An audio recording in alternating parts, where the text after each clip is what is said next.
Famara Fati, ainsi que nous-mêmes, Azoura Fall a fait l'objet d'un placement en garde à vue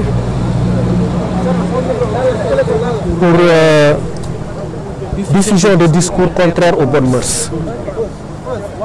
Il faut rappeler que cette décision nous surprend à plus d'un titre. Parce qu'Azoura Fall a été victime d'un système corrosif et violent qui a régné au Sénégal pendant assez longtemps et qui a réprimé des patriotes. Azoura Fall a fait l'objet d'une détention qui a duré 1 an et à peu près 2 mois pour une cause qui a été injustifiée et effacée aujourd'hui par une loi d'amnistie. Dans le cadre de cette loi d'amnistie, il était question de prendre en charge les droits des victimes. Et Azoura Fall est l'une des victimes de la répression du régime de Macky Sall.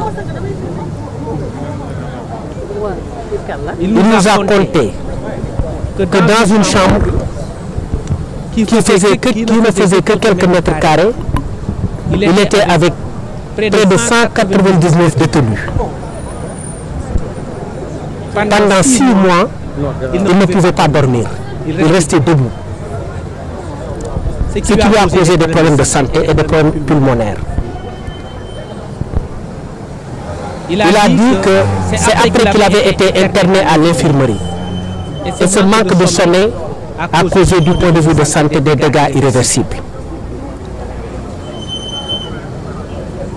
Après, comme vous l'avez vu lorsqu'il est sorti de prison, il est resté pendant très longtemps sur des béquilles.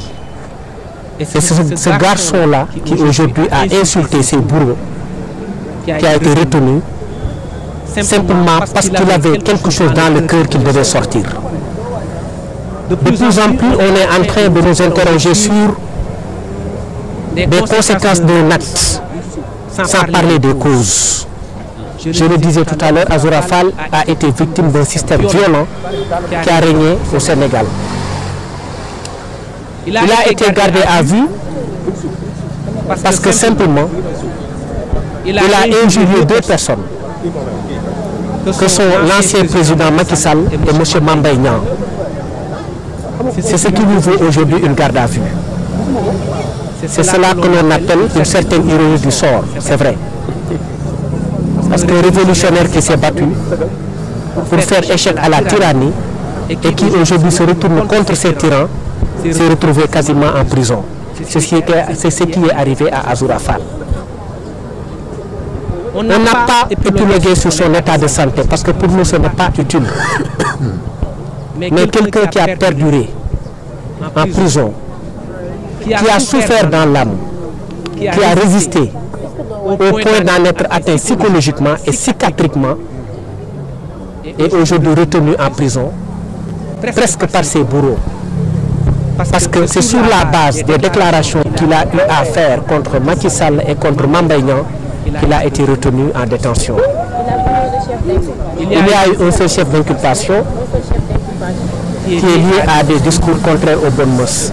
Parce qu'on ne pouvait pas viser l'injure. Parce qu'au départ, ils ont visé les faits d'injure publique. Ils se sont rendus compte que sans une plainte, il n'était pas possible de poursuivre des faits d'injure publique. La qualification en cours d'enquête a été changée et redressée pour permettre à la procédure de se tenir bon. Ils ont estimé devoir ajouter une autre infraction. Pour moi, cela ne relève pas de la loyauté procédurale. Et c'est ce qui s'est passé. Ils ont ajouté une infraction pour contourner l'impossibilité pour le parquet de s'autosaisir. Parce qu'en matière d'injure publique, le procureur ne peut pas s'autosaisir.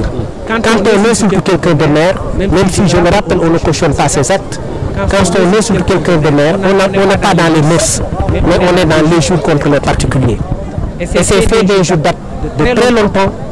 On sait que ces faits sont aujourd'hui présumés, prescrits.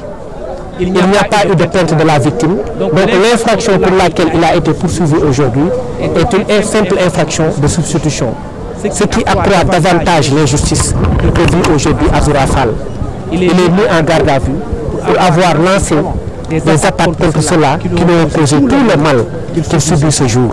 Et nous estimons que la situation est préoccupante, désobligeante, regrettable et fort malheureuse. C'est pourquoi nous dénonçons cette procédure avec toute l'énergie qui s'y est.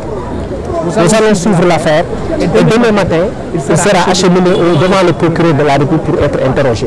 Il y a trois possibilités. La première, c'est un classement sans suite pour une opportunité de poursuite. La seconde, c'est une procédure d'instruction.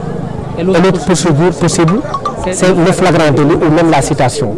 Mais nous estimons que toutes ces procédures sont inopportunes parce que si on interroge les causes de la réaction de Azora Fall, on peut au moins expliquer son comportement. Et ce qui lui est arrivé pour moi relève d'une injustice flagrante.